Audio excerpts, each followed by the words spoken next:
Hi,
can everybody hear me? I haven't went live on StreamYard in so long. Forgot how. Hey, hey Teresa. Hey Madge, how are you? Is it sent yet? Mhm. Hey Mama Celeste. Hey Lotus. Yeah, I made it finally, right?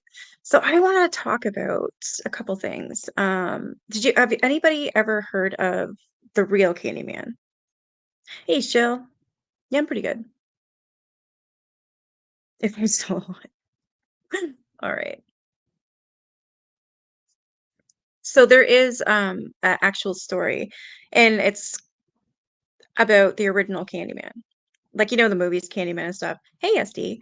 There was an actual one that they called the Candyman, and this guy is something else. So I wanted to read you this article and kind of go over with you guys. I'm not sure if you heard of it, but he is a man who actually poisoned his son to DEATH.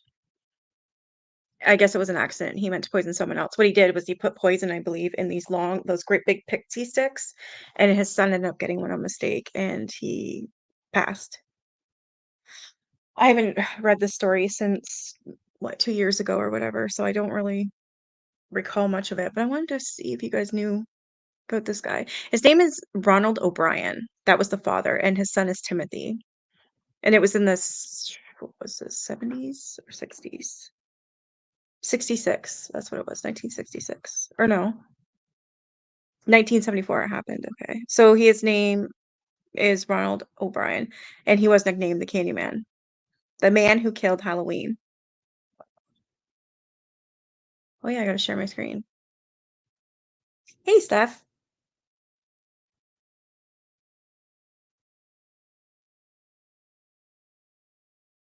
I love Halloween.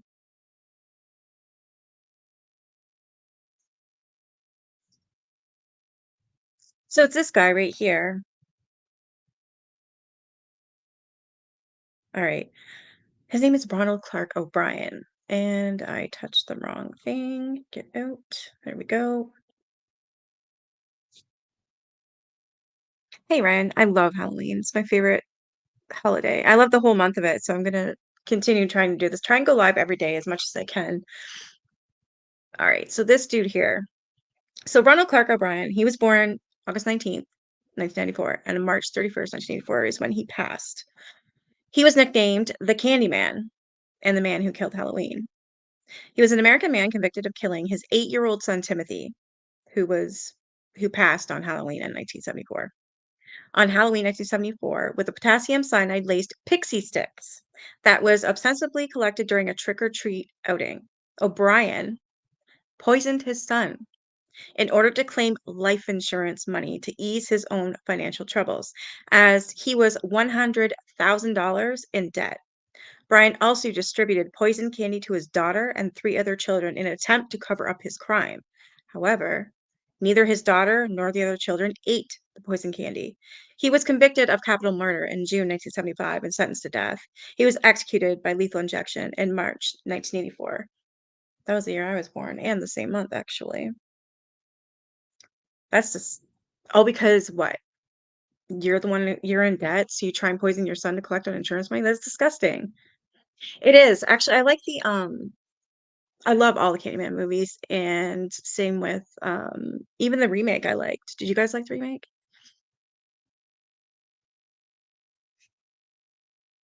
No, I'm not going live every day. I'd like to, but I don't know. It just depends. The only reason why I was on TikTok though was because of KJ. I wanted to get her off of there, and I wanted to prove how much of a piece of crap she was, but she's gone now, so now I feel bad not being over there all the time. This is what started the whole candy scare, as we all know so well. Yes. Good. I'm glad you guys know it. Hey, April. All right, I'll read on. And then I'm going to talk about afterwards. There's a whole slew of cursed films. And the one I'm going to talk about tonight, though, is The Exorcist. It's pretty creepy.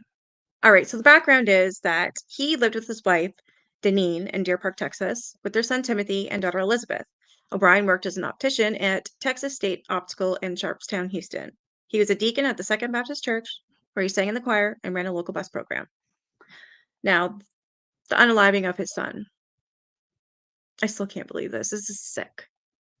So on October 31st, 1974, O'Brien took his two children trick-or-treating in a Pasadena, Texas neighborhood. O'Brien's neighbor and his two children accompanied them. After visiting a home where the occupant failed to answer the door, the children grew impatient and ran ahead to the next home while O'Brien stayed behind. The father stayed behind, I believe.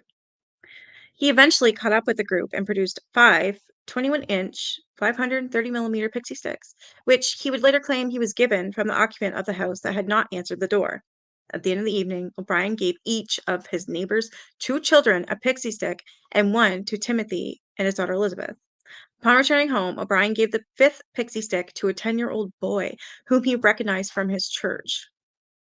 Before bed, Timothy asked to eat some of the candy he collected, and according to O'Brien, he chose the pixie sticks. Timothy had trouble getting the powdered candy out of the straw, so O'Brien helped him loosen the powder. I don't just reading that makes me want to go through the screen and beat the shit out of this guy. After tasting the candy, Timothy complained that it tasted bitter. O'Brien then gave his son Kool-Aid to wash away the taste. Timothy ugh, began to complain that his stomach hurt and ran to the bathroom where he began vomiting and convulsing. O'Brien later claimed he held Timothy while he was vomiting, and the child went limp in his arms. Timothy O'Brien died en route to the hospital less than an hour after consuming the candy.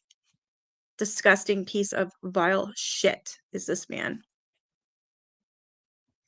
Hey, Rabbit. Hey, Koi. I love the Candyman. Tony Todd hated it. Oh, definitely. The Crow. That is a sweet movie. Actually, I just watched that with my son. I've got him obsessed with it now. The original is your fave? Yeah, mine too. Let's get the party started. Another cult classic with Tony Todd, among other greats. Yes, he's got a lot of them. I really like him. And actually well, with the new Candyman, he appears at the end. It was pretty cool. Scariest thing that ever happened on Halloween. I'll have to think about that. I'll continue reading and I'll think about it. So Timothy's Unalive was poisoned Halloween candy, raised fear in the community. Numerous parents in Deer Park and the surrounding area turned in candy their children got from trick-or-treating to the police, fearing it was laced with poison. So now, even to this day, when my son, I think he's done trick-or-treating. He said he was done doing it. He's 13 and he's just not interested anymore. So last year was his last year. But I remember being a child myself, and I'm in Canada, and she always had to check my candy before any of us touched it. When this happened, this put the fear into every parent alive. Like everyone who had children, it put the fear in people. Even me. Every time my son went trick-or-treating, I would never let him have a piece of it, not until I checked literally every single one. And we would get a lot. Yeah. That's just sick to do that. So the police did not initially suspect O'Brien of any wrongdoing until Timothy's autopsy revealed that the pixie sticks he had consumed was laced with a fatal dose of potassium cyanide.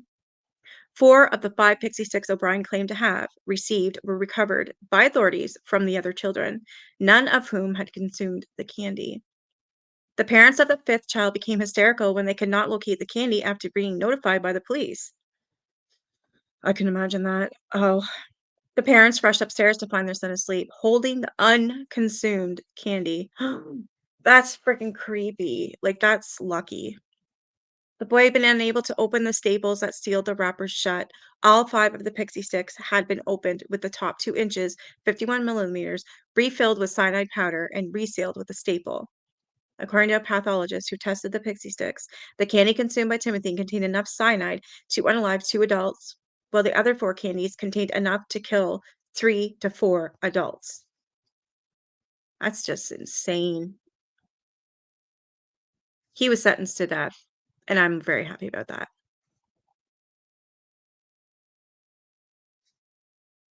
I'm in protest of the new Crow too. My son and I won't watch it. Hell no. You have a criminology degree and probably know more than I should about this stuff. And this is me using it. He had real bees coming out of his mouth. No way, I didn't know that. Made a stipulation in his contract about getting so much money for each thing he got.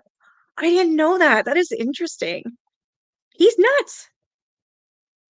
It was excessive, yeah. I didn't know that either. That is wow. Brian initially told the police that he could not remember which house he got the pixie sticks from. Police became suspicious because O'Brien and his neighbor had only taken their children to homes on 2 streets because it had been raining. Their suspicions increased after learning that none of the homes they visited had given out pixie sticks. After walking the neighborhood with police 3 times, O'Brien led them to the home where no one had answered the door. O'Brien claimed that he went back there before catching up with the group.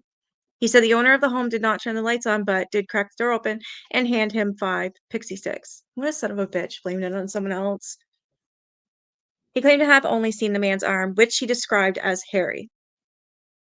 The home was owned by a man named Courtney Melvin. Melvin was an air traffic controller at William P. Hobby Airport and did not get home from work until 11 p.m. on Halloween night. Police ruled Melvin out as a suspect when over 200 people confirmed that he had been at work. 200 people confirmed that. As their investigation progressed, police learned that Ronald O'Brien was over $100,000 US, equivalent to $620,000 in 2023, in debt. Wow. At the time of his arrest, he was suspected of theft at his job at Texas State Optical and was close to being fired. His car was about to be repossessed. He had defaulted on several bank loans, and the family home had been foreclosed on.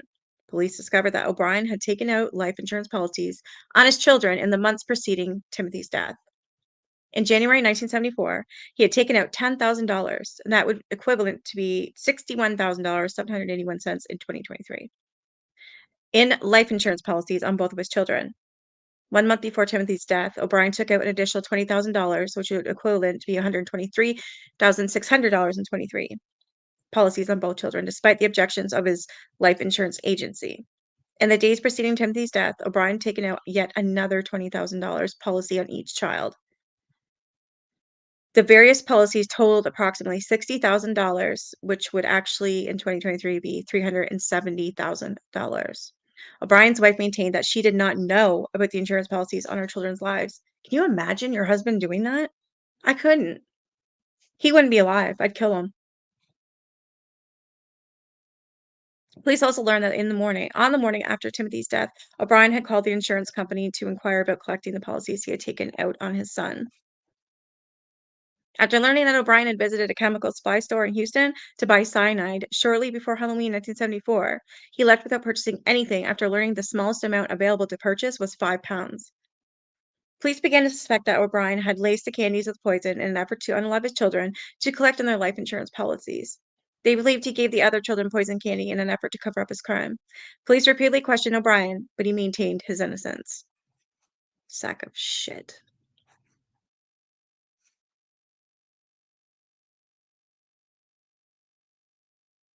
I like reading comments, so that's why I keep stopping.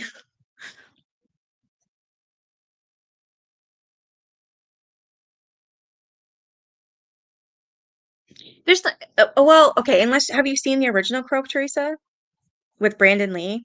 Man, he was one sexy son of a bee. Like, gorgeous, that man. They're the perfect couple too, him and Shelly in the movie. But, I don't think there's anything wrong with it. It's you know how the originals are always better than remakes? At least I think so.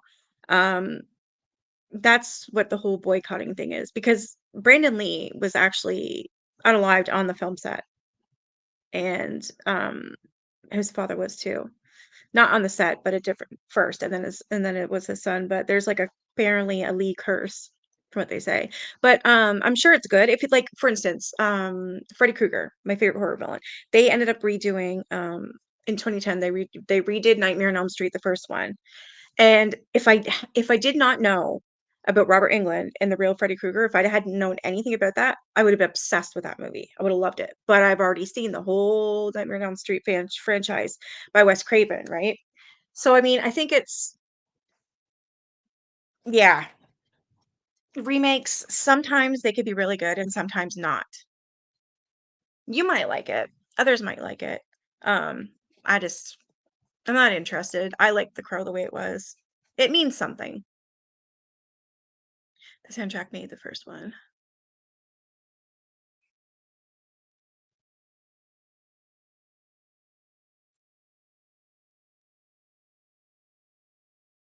Whoa, wait, what? Who tried to write the story? Yeah, Eric and Shelley. Oh, rewrite. Yeah, you're right. I saw the preview for it. Actually, my son saw the preview and he was really upset. He's like, I'm not watching this. I'm like, you don't have to. He's like, oh, I thought you were gonna want to watch this with me. I'm like, no. Oh, it's a really nice, it's a really cool movie. I love it. There's a lot of good actors in there. There's a Ghostbuster in it too.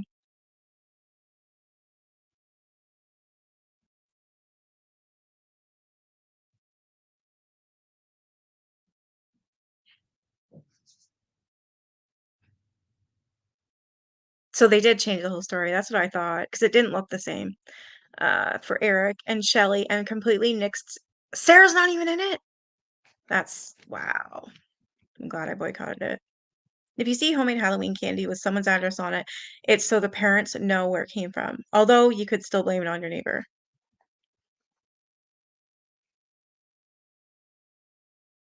Oh, you did see a long time ago? You hate Freddy. You love The Shining. I think that's another cursed film, actually. It's just hard to see things remade if it's not the same thing, like with The Crow. I think Rob Zombie did the remake of Nightmare on Elm Street. I have heard that. I think you're right. Did you guys like the Halloween movies that Rob Zombie did? I actually liked them. Yes, I agree, and it makes it that much more special. You've only seen negative reviews? Good, right? Glorious head of hair, voice that gave me the williest of all willies. He was so fucking hot. My son hey, because you know how Eric was in a band, right? So, all these glasses are annoying. I can't even light on them. Anyways, my son learned, like, what he had whenever he was playing guitar on the roof, so my son learned that little intro there. There wasn't much of it, but he did.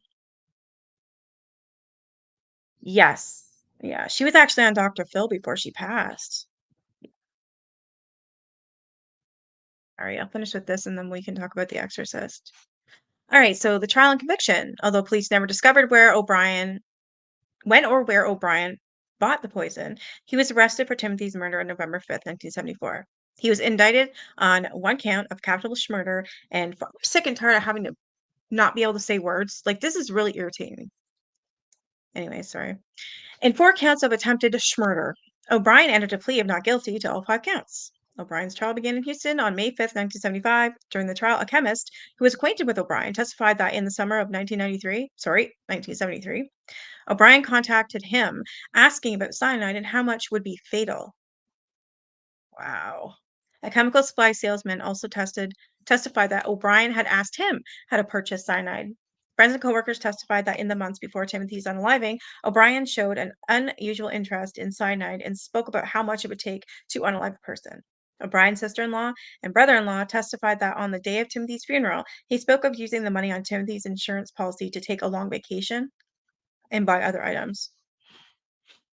As well, his wife rejected the claim that Timothy chose the pixie sticks, stating that O'Brien had, in fact, forced him to choose the sticks. What a piece of vile crap. O'Brien continued to maintain his innocence. His defense mainly drew upon the decades old urban legend concerning a mad poisoner who hands out Halloween candy laced with poison or needles or candy apples with razor blades. I remember that inserted. These stories have persisted despite the fact that there are no documented instances of strangers poisoning Halloween candy. But we all believed it because of this fucker. The case and subsequent trial garnered national attention, and the press dubbed O'Brien the Candyman. On June 3rd, 1975, a jury took 46 minutes to find O'Brien guilty of capital murder and 4 counts of attempted murder. The jury took 71 minutes to sentence him to death by electrocution. Shortly after he was convicted, his wife filed for divorce. She later remarried, and her new husband adopted her daughter, Elizabeth.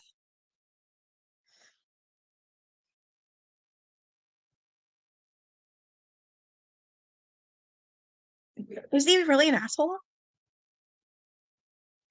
I didn't know that. Yeah, it came out, yeah.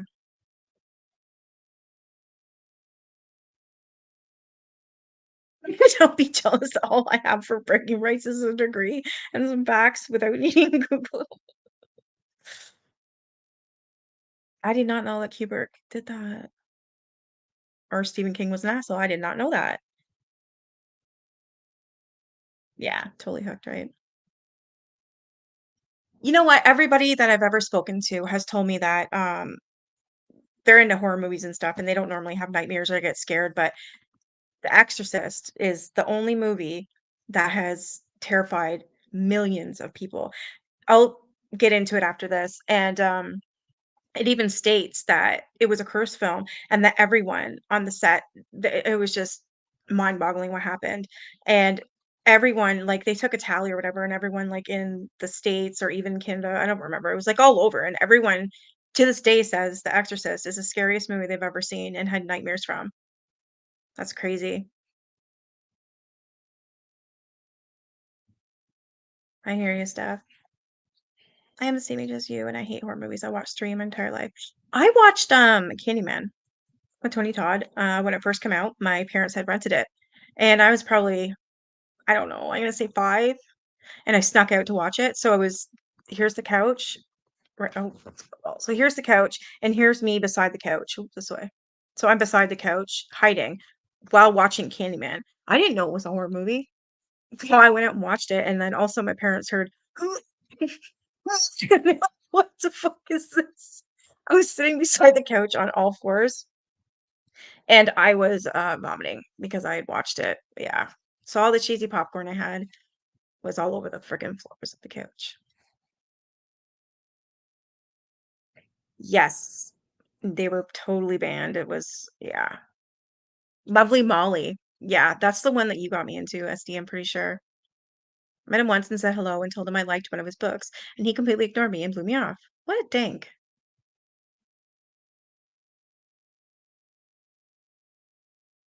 Oh my god. It's yeah, Teresa is like Disney movies all the way. Yeah, she's gonna marry Bigfoot, I promise. You think so? I have to rewatch it. I agree, actually. I don't like to fuck around with this stuff. When someone tells me something is what it is, I'm not gonna mess around with that. I have sage, I got white sage. Oh, before I forget. So I don't remember Teresa. Did I tell you yesterday? Yeah, it was yesterday. My son and I were standing, like I'm in my living room now, right? So there's if you go back that way, which isn't I live in a bungalow, so everything's like right here. Sorry, I'm trying to make this middle. There we go. So everything is like all right here. The kitchen incident the other day scared me. Well, I have another incident. So he was standing up and I was coming up behind him to go past him, and my fucking teddy bear jumped off the chair it was sitting in and hit him in the side of the leg. He's like, "Did you just hit me?" I'm like, "No, I didn't hit you." He's like, "This teddy bear just jumped up and hit me." I didn't see it. I walked right past it, and when I walked right past it, it like leapt off and just hit him in the side of the leg. So as I was walking by, I didn't see it. He did, and it was on the floor. I'm like, "Holy shit!" Like that, I don't like. I don't like that. In the kitchen, yeah, there's always something going on here. I really need to start. I don't have the bandwidth though. I need to get actual recording devices so I can have them on at night and see what happens. Because I'm telling you, at night there's certain things that happen, and it creeps me out. He's from Maine, so it wasn't too hard to run into if you were the city of Bangor because that is where he is. Although I will admit, his house in Bangor, Maine is pretty cool. Yeah, it scared me. I'll show you the teddy bear. Just a second. Oops, just press that button. Okay, there. Mhm.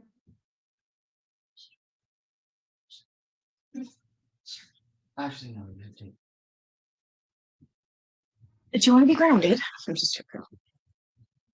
All righty. Hi, Brenda. I haven't seen you in so long. I miss you. I absolutely agree, Koi. Yeah, absolutely. So here is the teddy bear, and I do not know where it came from. My son got this when he was born. I have no idea who gave it to him. I have no clue, but that's him.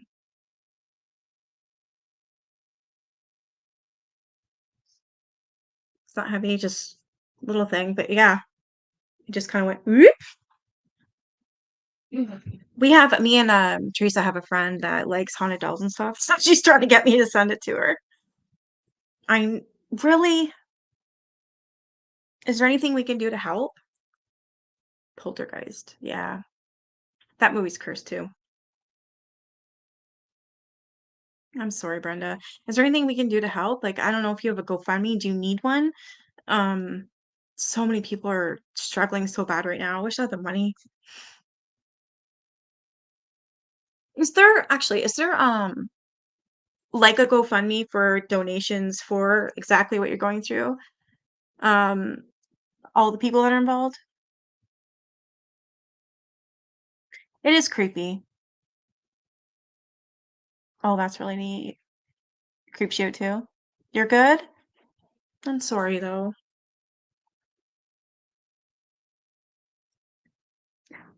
I'm almost done with this.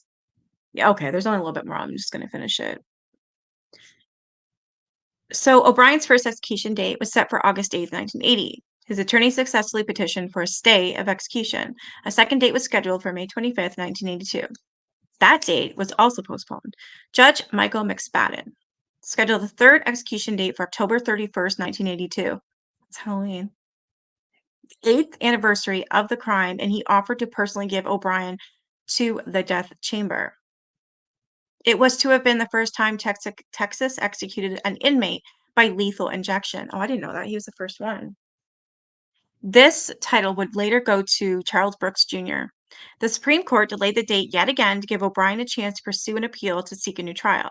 A fourth date was scheduled for March 31st, 1984. O'Brien's lawyer sought a fourth stay on the basis that lethal injection was a cruel and unusual punishment. On March 28th, a federal judge rejected the request. On March 31st, 1984, shortly after midnight, O'Brien was executed by lethal injection at the Huntsville unit.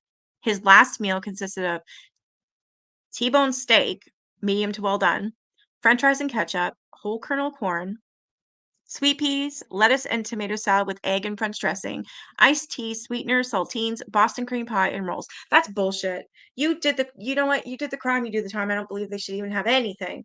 They should starve to death or something. Like, not starve to death, but I don't think they should even get a last meal. For what they did, hell no. Like, here, you can have water and a slice of bread. That's it. I know I'm probably mean, but I don't care. What he did to his son was disgusting. Awful. O'Brien's last words were, "What is about to transpire in a few moments is wrong. However, we as human beings do make mistakes and errors. This execution is one of those wrongs, yet doesn't mean our whole system of justice is wrong. Therefore, I would forgive all who have taken a part in any way in my death. Also, to anyone I have offended in any way during my 39 years, I pray." We have a KJ here. "I pray and ask your forgiveness, just as I forgave anyone who offended me in any way." He was a fucking narcissist. He's Katie. "And I pray and ask God's forgiveness for all of us, respectively, as human beings. To my loved ones, I extend my undying love. To those close to me, I know in your hearts I love you and one and all. God bless you all, and may God's best blessings be always yours. Ronald C. O'Brien's P.S.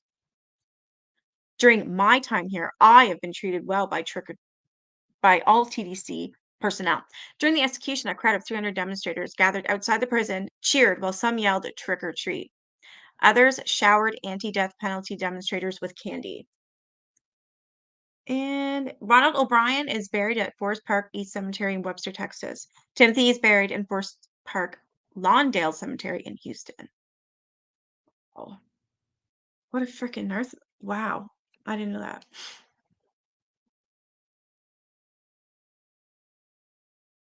Yeah, generator. You got cell yesterday? Good. There you go. She'll help you if she's close. That's awesome.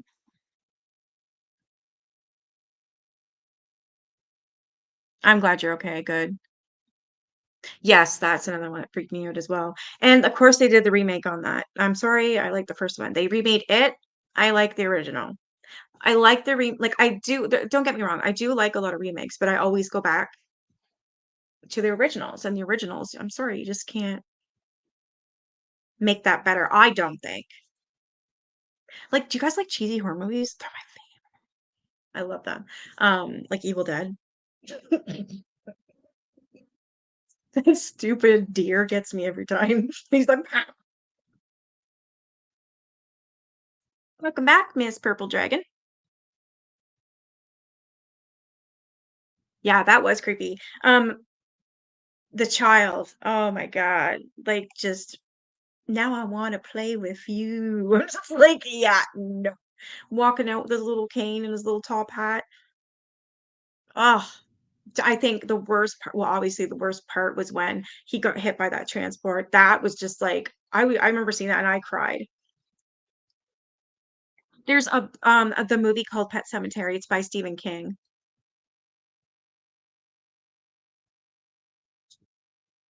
Oh yeah, I can vape on here and not get in trouble, right? Amanda, I haven't seen you in forever either. All right, I'm going to stop screening for this. So that was a story about how the Candyman originated, which I thought was interesting and very disgusting at the same time. I just wow. And it turns out he is a narcissist.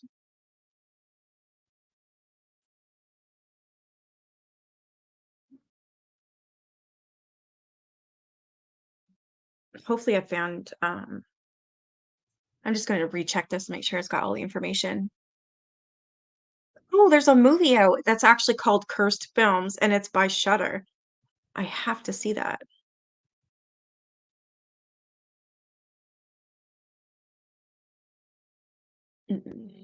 That's it. Oh, okay. All right, we're gonna go through this because I think it's interesting. They're weird. On TikTok, they are. I never got in trouble over here though. Yeah, they're. I'm pretty sure. Pretty. Yeah, like all of them were. Eh? All right, let's do this exorcist thing. I can, if I remember, I will put in the I'll put in the description where I got the idea for this. It was actually from YouTube. I can't remember the name of the movie, but I'm gonna look, and it's something about cursed films that popped up, and it had like about the Poltergeist, Exorcist, the Amityville Horror, The Conjuring, a whole bunch of them. They have a series on Shudder. I don't have Shudder, but I have one of those. What do you call it? It's a great series. Okay, I do have one of those. Oh my God, think those websites where you can watch any movie you want. It's basically, well, it is pirating, I think, isn't it? All right.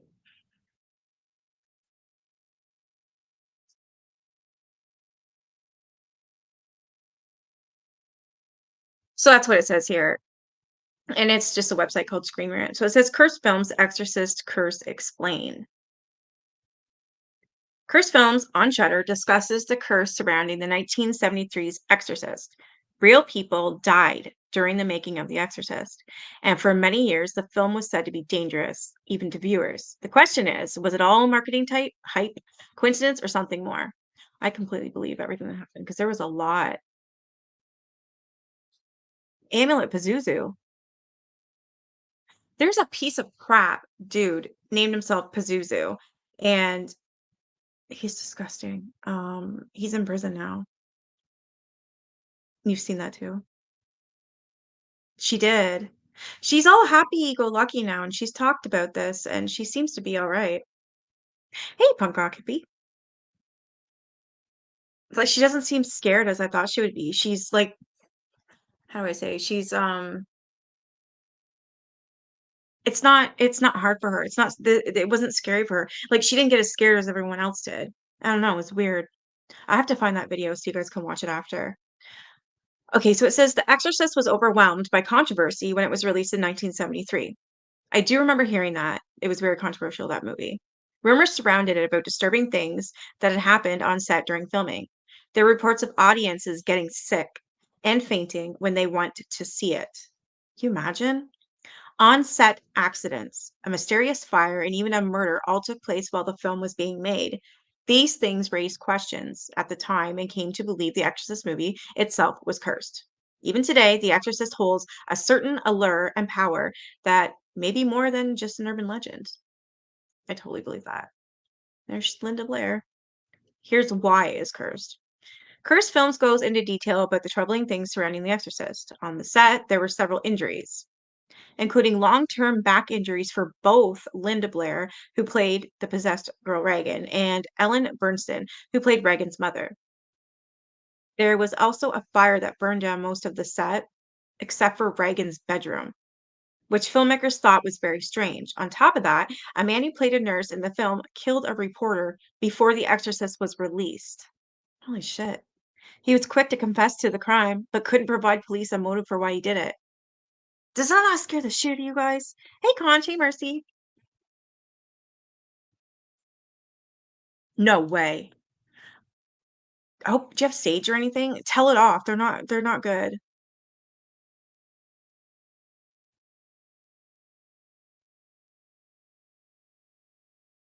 Yeah. I love this stuff. This is what my channel was supposed to be. All paranormal. But then Katie Joy fucked with me and kind of became about that. But I do plan it's October. I wanna have fun. I wanna go live as much as I can.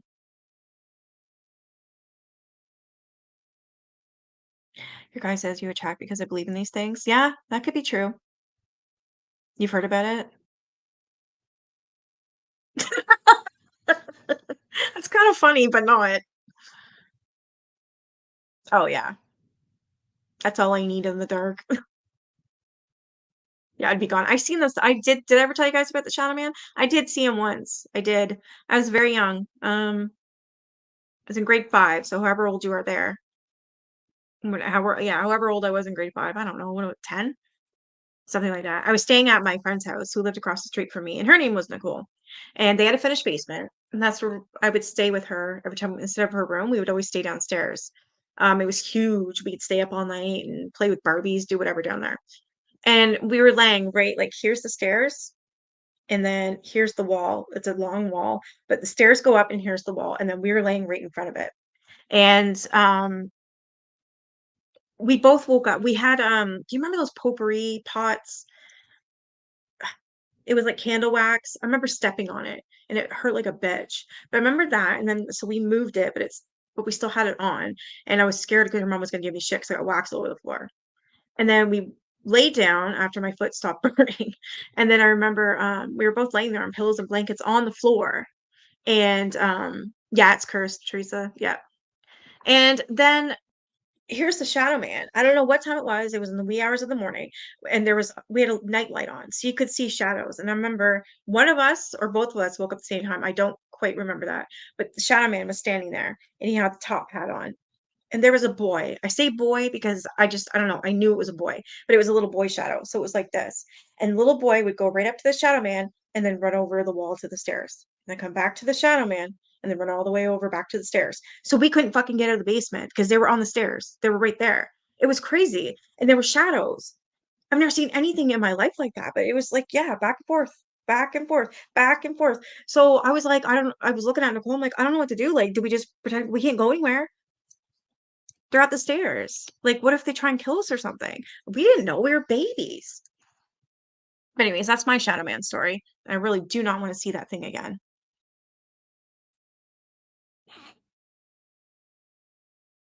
Oh, I'm sorry. You can't go in there, baby. You've seen The Entity? That's another good one with Barbara Hershey, right?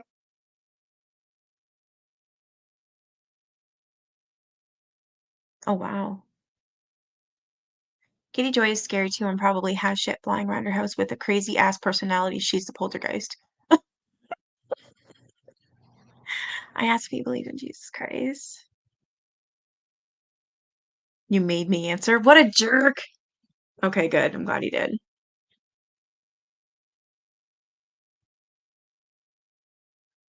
Okay, then it goes on to say when Exorcist was released, it was the highest grossing film of the time, but audience reported having physical reactions to it, such as fainting and vomiting. One woman blamed a miscarriage on the film. It was said that anyone could be possessed by the film just by watching it, and that it gave evil a path to corrupt human souls. It was protested in some cities and banned in parts of the United Kingdom. Holy shit. Groups waiting in line outside theaters sometimes broke out in violence. None of these rumors, however, prevented the film from finding success. It is because of these incidents and rumors that The Exorcist is one of the most notorious and perhaps scariest cursed films of all time. I absolutely believe that. All right, what's next? Exorcist, what happened to Reagan? Like, look at that. And that was in the 70s. This came out. Look at this thing. It's terrifying, especially when her head goes all the way around. Like, that scared me. Why do you think that? Are you trying to scare me? Don't. Oh, wow. That's weird. I was in the bathroom one time and I've heard something like that.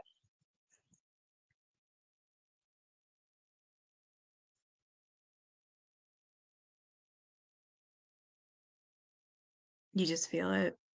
Oh, I've never been to Gettysburg. My son wants to go because of the history, but I've seen so many videos and photos of soldiers and stuff like that. Oh,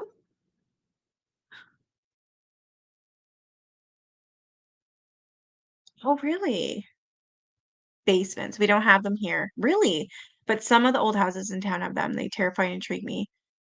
I'll tell you one thing. I'm terrified of the dark, but I have been because I've had spirits around me my whole life. I'm terrified of the dark. I sleep with a bathroom nightlight and then I sleep with a little one in my room and like fairy lights whenever my cat doesn't destroy them. So I have to buy them a lot. I saw a soldier walking down the street towards the battlefield like he was here now. Wow, I believe it. They should be outlawed. I don't have a basement. I have a crawl space, like John Wayne Gacy style. I'll never go down there, ever. The Ring, I thought for a second that since I watched it, stuff would happen. You never know. I think your mind kind of makes up things if you're scared enough, but you're also able to see things too. I think it opens your mind when you watch stuff like that. I really truly do. Because nothing ever happened to me until my friend Nicole, her mother started talking about guardian angels. I had no clue what she was talking about. And ever since she talked about that to me, about how apparently this guardian angel saved Nicole from drowning, that's when my experience started, and I have not been able to get rid of them since. I don't blame you. You don't watch scary movies at all? I hear Leland, my son, I hear him call my name all the time, and he hears me call his name, and then it's crazy because he'll come out or I'll go in his room or he'll come out here, like, "Did you call my name?" And I'm like, "No." He's like, we just get so annoyed. It's annoying. I hear full conversation and music. No, I haven't heard of them. I heard one story from someone who went to Gettysburg and said they saw a soldier walking towards where the Union line was, holding his own arm in his hand. Oh my God, I believe that. Now I'm going to have to close my windows and it's hot as. I think you're safe with your windows open. Yeah. Watch something funny before you go to bed. I have to, or my mind wanders and I can't sleep.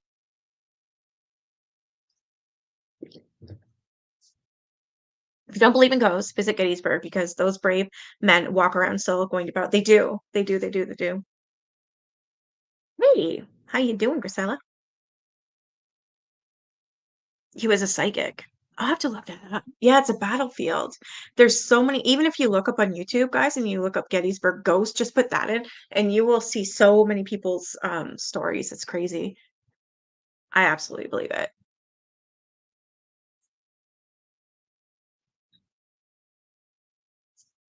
So after being successfully exorcised by Father Karras and Marin in The Exorcist, Reagan McNeil's life didn't end up getting much easier. Demonic possession has been a popular topic ever since the early days of horror, and it's no wonder considering how widespread Christianity is as a religion. The idea of infernal creatures using human bodies as puppets for committing vile acts of evil is seemingly endless, well for horror movies to drink out of, with lots of new possession stories hitting theaters, streaming, and home video each year. Sorry, I'm looking for info. Now they're talking about Jaws. Okay, they're saying that Jaws is never it was hard to imagine ever topping 1973's Exorcist when it comes to the best example of demonic possession being depicted on film. And based on a novel by William Peter Blatty, The Exorcist was a cultural phenomenon. Yeah. I wanted info. Okay, here. If there's one character most associated with The Exorcist, it has to be Reagan McNeil, played by Linda Blair. Reagan is the target of Satan's influence and gets put through a living hell, forced to do terrible things to and in front of others, and physically tortured as well. Sorry, I thought they were going to say something. Despite escaping the Exorcist with her life, the Reagan then would have to suffer the indignity of appearing in 1977's Exorcist II, The Heretic, one of the worst sequels of all time.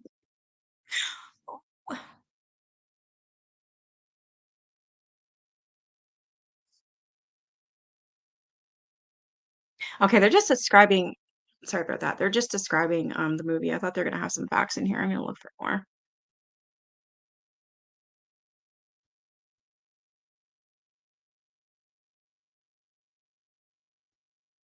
Okay, now we're talking. Sorry about that. I thought it was actually gonna talk about the movie or, like, what happened.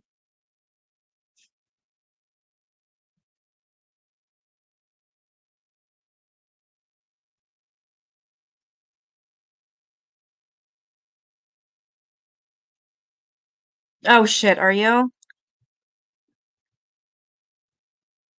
Really? I'd love to hear them. I have a personal alarm that you pull the pin and it makes a loud alarm, and at 2:30 the other night went off. That's not scary at all. Nope. You won't let him at bedtime. I don't blame you. Whenever I do stuff like this, I have to have, like a calm down session. Usually, I'll watch, I don't know, like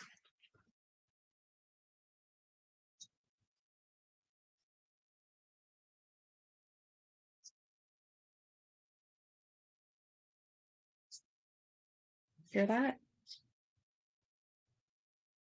The fuck? That's weird. Okay, anyways.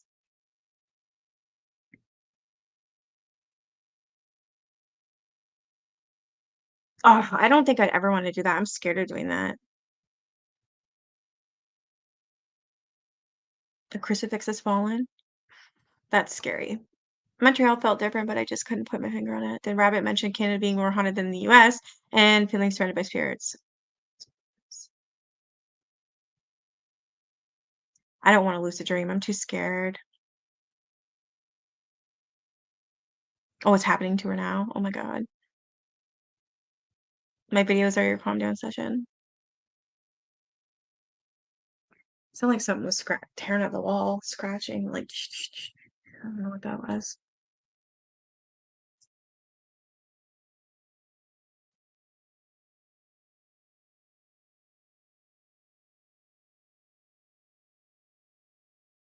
Alright, so it says The Exorcist is generally considered the most terrifying movie of its time.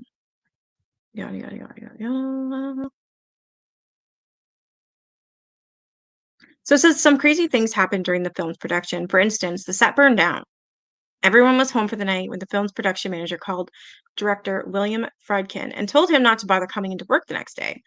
Rationally, Friedkin thought he was being fired for some reason, but that wasn't the case. There wasn't much of a set to which Friedkin could return to. This American tells a story during an interview posted to YouTube. I wonder if we can watch it. Do you want to watch it?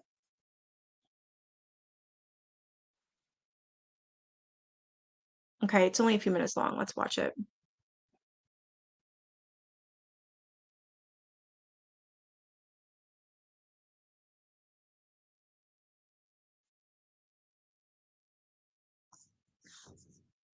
One morning at 4 a.m. from the production manager who said, don't Sorry. That woman over here, that's the woman who played Reagan's mother. I can't remember her bother real to name. come to work today. And I said, why? Am I fired? And he said, no, but the set has just burned to the ground. It was 4 o'clock in the morning, and the night watchman saw smoke coming out the door of the soundstage. And interestingly, it was while we were shooting the exorcism scene, and Wow. the place was refrigerated overnight. We had 3 large refrigeration units that would refrigerate the Peninsula Hotel. They were so powerful. And so that when we would come in the morning, the set would be about 30 below zero every morning. I didn't know that. And Linda Blair wore that nightgown with just some long underwear that you couldn't see. The rest of us were all dressed as though we were on a ski slope. We were all in heavy winter gear. And the minute the lights went on, the temperatures started to rise. But with those air conditioning units, one day the set caught fire and That's weird. burned to the ground. The sets were separate. The house was a separate set from the bedroom, but they were in the same building. And the set involving the house burned, and the insurance company paid off because we had to shut down. We shut down for 6 weeks. It was that long to rebuild we had to rebuild the entire set. And the insurance company paid off on the basis that because it was an old building, there were pigeons flying around in the rafters, a pigeon flew into a light box, causing a short circuit and thus the fire. That's the only thing that happened during the entire film that I thought was some kind of bad karma. I will say one other thing I thought was strange. We made the statue of Pazuzu in Burbank, in the workshop at the Burbank Studios. It was 15 feet tall, and with the wing spread, it was about 8 feet wide. And it was put into a box and shipped by a very famous group of ex-fighter pilots that became that started a shipping company after the World War II, the Flying Tigers. And we had this statue of Pazuzu addressed to Warner Brothers, care of the Ba'athist Party in Mosul, Iraq. And somehow or other, it got to Denmark. It went to it was lost.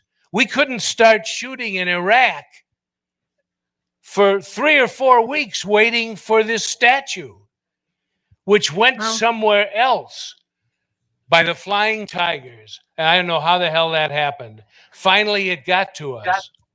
But that is probably the only other thing I think was strange. That's interesting. Oopsie.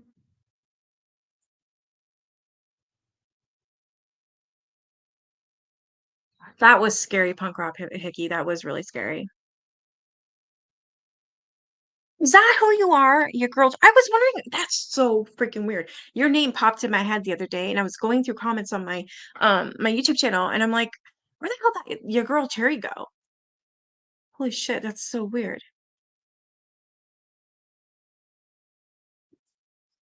Yes, Miss Girl, I gotcha.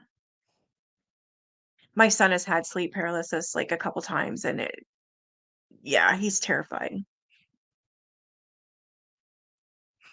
What's this? Oh, sorry. I'm watching that was just a little interview part of one of the actors on the 1973 movie The Exorcist, talking about how their whole set burned down. The Monroe Institute. Okay.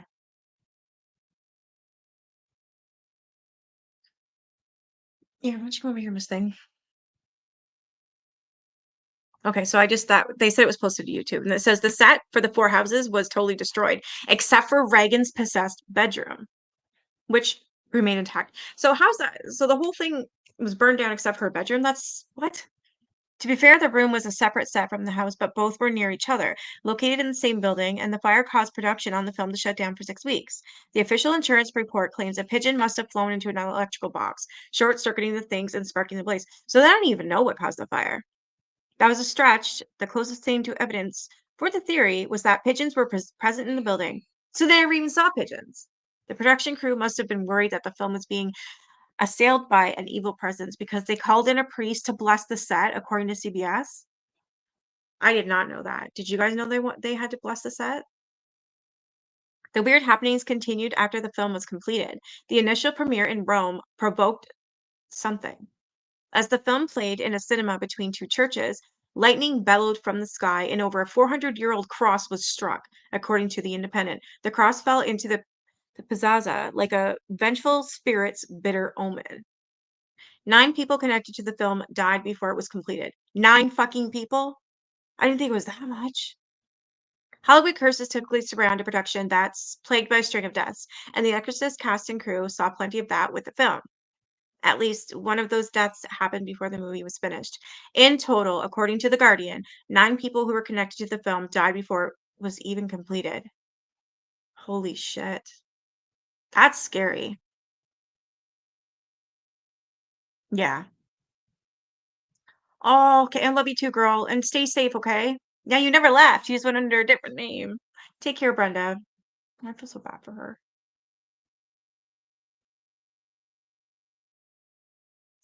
Feel bad for anybody going through that. Your girl Cherry. That's you. I was wondering, how do I know this punk rock? Wait a minute. You're my girl Cherry. Yeah, girl Cherry. Okay, so the first actor to pass away was Jack McGowan, who played the fictional director Burke Dennings. Mac Gowron didn't die in real life by having his head twisted like a wind-up crank before being thrown from a window, like his character did. Mac Gowron died from complications with the flu. According to CBS, the rest of the deaths included everyone from actors to a night watchman to a special effects expert. If the deaths aren't enough to convince you of a curse, there's a murder thrown in the mix as well. Paul Bateson, who played a radiology tech in The Exorcist, murdered a Variety reporter in 1977, reports Esquire. At one point, he was also thought to have been a serial killer who murdered at least 6 other people between 1975 to 1977. But those accusations were eventually dropped because there wasn't enough evidence. Not even pigeons. An ominous warning was issued. A creepy film with equally creepy occurrences following it is made all the more creepy when one of the film's leading stars receives an ominous warning during filming. Such is the case with The Exorcist. Jason Miller played the Jesuit psychologist, Father Karras, who helped exorcise the demon Pazuzu from Reagan before taking said demon into his own body and throwing himself down the stairs in a spiritual unaliving murder-suicide. According to The Independent, Miller was approached by a real priest in the street while the movie was filming. The priest in question supposedly had no knowledge of The Exorcist, what it was about, or that Miller was connected to the project.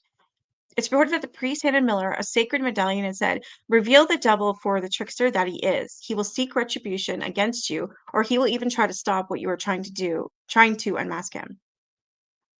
We're not sure about you, but to us, that could definitely be taken one of two ways. There was a demon haunting the Exorcist project, or sometimes priests spout nonsense at you in the street, and you hand hand you a shiny object. Had the warning been taken seriously, if it indeed happened at all, maybe it could have spared the lives of the film's Forsaken 9. That is, if you believe in that sort of thing.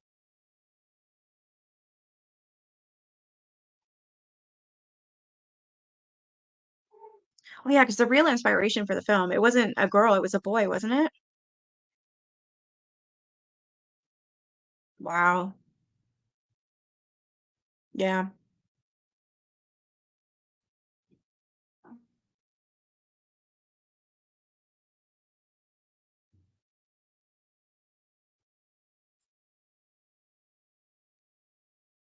So Catholicism has been engaged in exorcisms from the beginning. There are New Testament references to Jesus casting out demons. And for the Catholic Church, there's a procedure and a ritual to accomplish that important task. At the US Catholic bishops state on their website, there are instances when a person needs to be protected against the power of the devil or to be withdrawn from his spiritual dominion. At such times, the church asks publicly and authoritatively in the name of Jesus Christ for his protection or liberation through the use of exorcism. It's not utilized at the drop of a hat. The first requirement is a thorough examination, medical, psychological, and psychiatric, of the afflicted person in question. Once determination is made that the devil really is at work, a major exorcism can be performed with permission of the local bishop, only by a priest, most often, or a bishop. The priest, the exorcist, has usually received special training to engage in the ministry, and the rite of exorcism should be performed in a church or a chapel, rather than the afflicted individual's home. For instance, it's one of those aspects of church or of faith that's rife with dramatic possibilities, hence The Exorcist.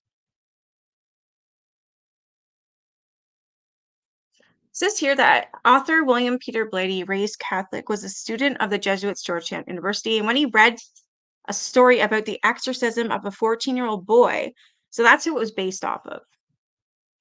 But they used a girl in this one. In Washington, D.C. suburb in the 1940s. So it was 1940s when he heard about the story. His obituary in the Los Angeles Times quotes him this way. When I heard about this case and read the details, that seemed so compelling, I thought. My God, if someone were to investigate this and authenticate it, what a tremendous boost to faith it would be. I thought someday I would like to see that happen. I would like to do it. And he did. That wasn't as a fucking obituary? Jeez. The book sold magnificently, and the film released in 73 was a smashing, if controversial, success as well. Behind it all was a tragic story of a tortured young man's attempts to be freed. The teen on whom the film was based was known as Ronald Doe, but in late 2021, Skeptical Inquirer published his real name, Ronald Hunkler. Hunkler died in 2020 after working at NASA for nearly 40 years. As a kid, he was a fan of Ouija boards, introduced to him by his aunt, who had recently died. Unexplainable paranormal phenomena supposedly began to occur in his home, relates including a foul smell, objects moving by themselves, and a fiendish laughter. So the family first asked a Lutheran pastor for help, but he referred them to the Catholic Church. The exorcist began to work with the boy. The boy directed obscene and blasphemous remarks at the exorcist in a strange, diabolical voice, says the Catholic Herald. He tore a spring from his mattress and slashed the priest's arm, requiring over 100 stitches. Have you guys ever heard the actual story of the exorcist, that it was based on that boy? Steph, you know what? That's what I'm thinking. I'm with you on this. Absolutely. I feel like, yeah, because I don't know. I feel like when you open that door, like I said, for instance, I never believed in spirits, ghosts, guardian angels or anything like that. But when my friend's mom told me that story that my friend had was saved from a guardian angel, that opened my mind to, I guess, appreciate the weirder things in life. And she fucked my head up basically. Um, that was it. It opened a doorway and now I see, hear, feel everything. And I don't like it. I don't.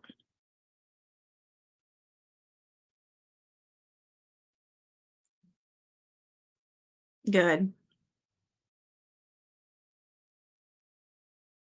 You always thought it was a girl. I knew it was a boy. I did know that. I didn't know his real name and I didn't know if he passed, when he passed, or how he passed, or anything like that. Um, so the real Roland Doe. Lady wrote the one of the central themes of his novel was the mystery of goodness, particularly in the face of Satan's most potent attack on the race, the inducement of despair.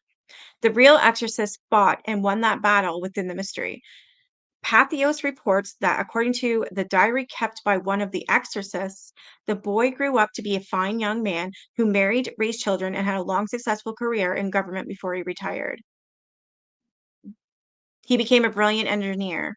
His career was in NASA, included work on the Apollo space missions and the invention of tech that shielded shuttles from extreme heat.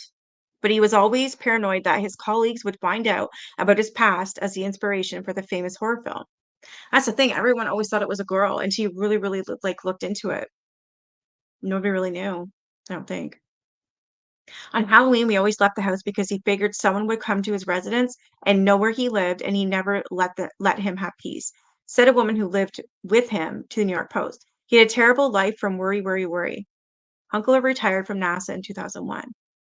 What's more, his companion said to the Post, Hunkler was faking it the whole time. He said he wasn't possessed. It was all concocted. She said, he said I was just a bad boy. I don't believe that. Bull.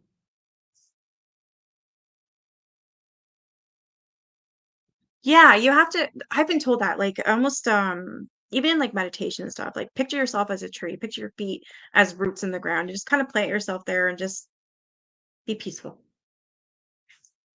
Only let the good in. I, however, suck at that, and I've got bad luck, and I feel like it doesn't matter what I do. I still have bad things happen to me, in crazy spirit attacks, like, all the time. Oh my God, the other night, I was lying in bed, and you know when you're sleeping, you can feel someone staring at you, right? Well, I felt that. Then I heard them whispering, and it was, early in the morning. So whenever the sun comes up now, I don't know.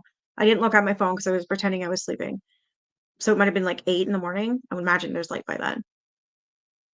But I heard this thing, whatever it was, like I felt it staring at me, and then it was like whispering, but I didn't understand what it was saying. It was making noises, and it kept waking me up, and like so it always I just kept getting that feeling like you know when you're on a ride and you go down really fast and you get all those butterflies and everything. That's what I kept feeling because I was so scared. Did that happen the other night? Last week maybe? I hate it because it's like I know it's there and it's scaring me, and I have to pretend I'm sleeping because I don't want it to know that I know it's there, if that makes sense. It scared the crap out of me. I hate it when it does that. I say it because I believe it's a male spirit. That's what I've been told anyways, and it seems to fit.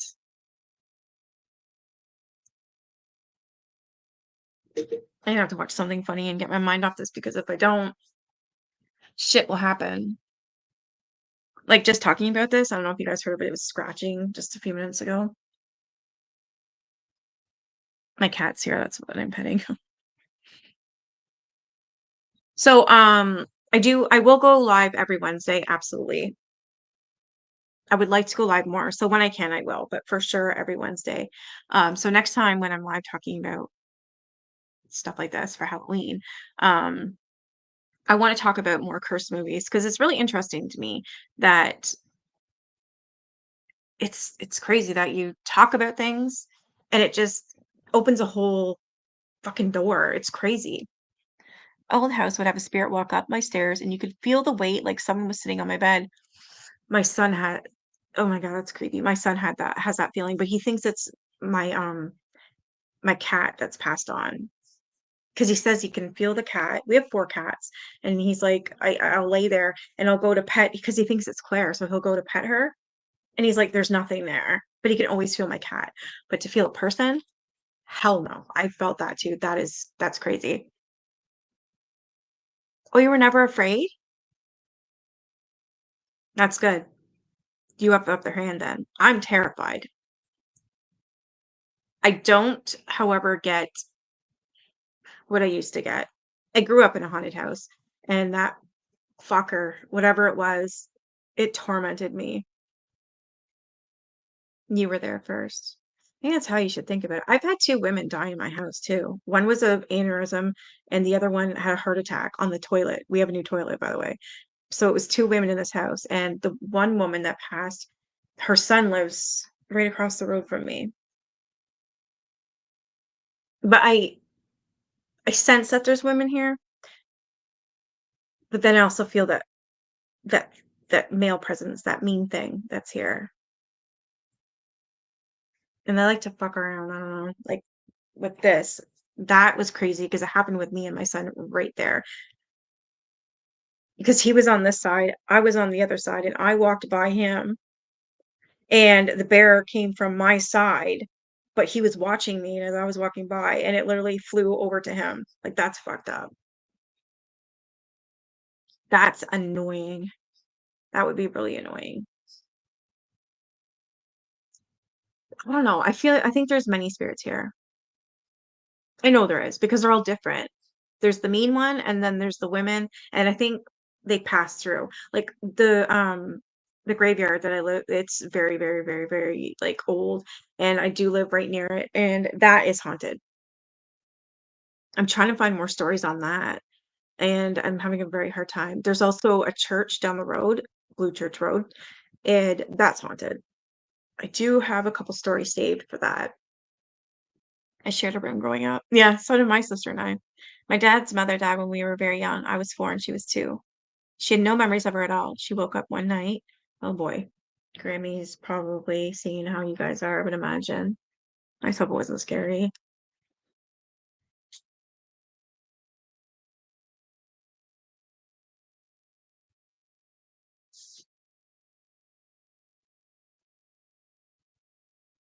I was actually talking to this person on TikTok the other night, and he is a paranormal investigator. And he was telling me stories of when he grew up, and I was telling him mine. I think he goes live every night. I'm gonna actually probably check that out now that I'm already talking about it. Let's see if he's live. I did go on his panel as well. I just want to see if he's live.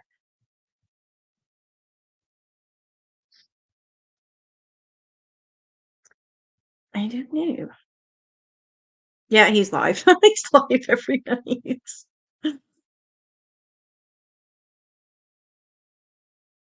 It's called Deja Vu Exploration. That's his channel on TikTok. Oops. How's everybody doing?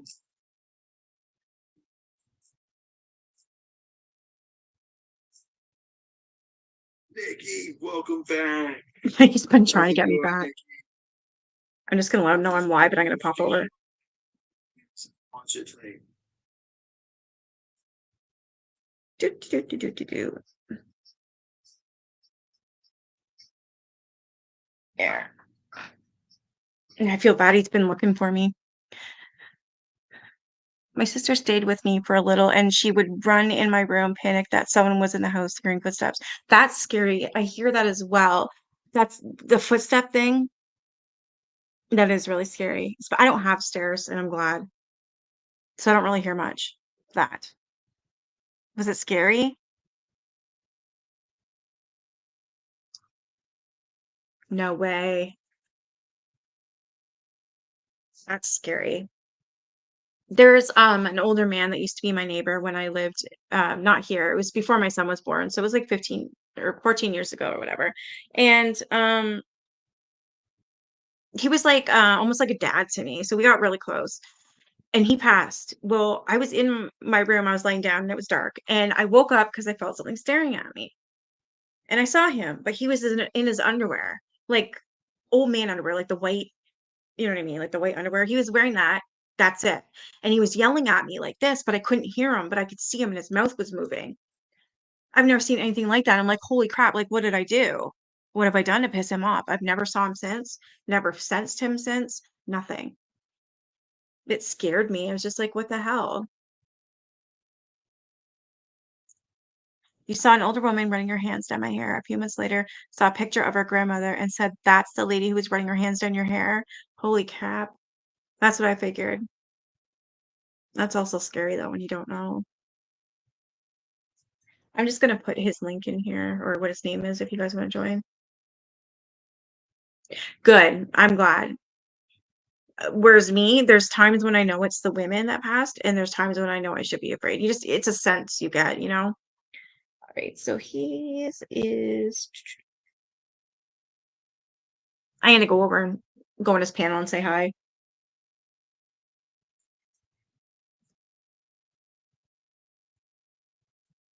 Just because he's a like he explores and everything else with paranormal and whatnot. I don't know. I like hearing about different stuff. So we were talking about his childhood, and I was talking about mine, and I was like, she said she never felt scared. Felt like she was comforting me. Good. Good.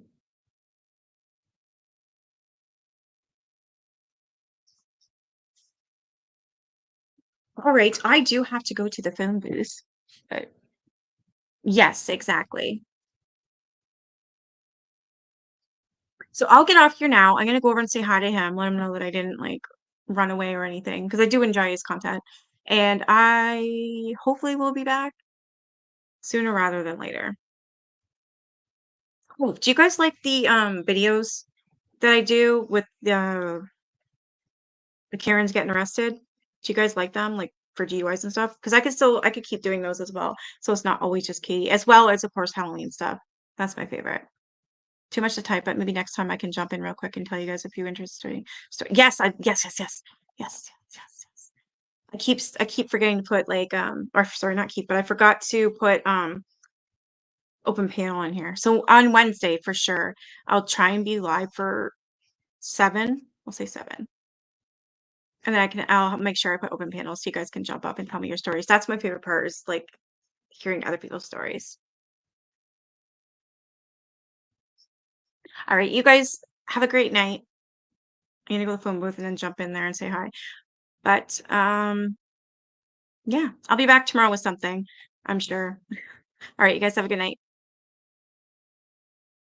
Yes, I can make it for 7:30. Triple! It's okay. Watch it over. It's Halloween. It's pretty good this time. I like it anyways. All right, you guys have a great night. Bye.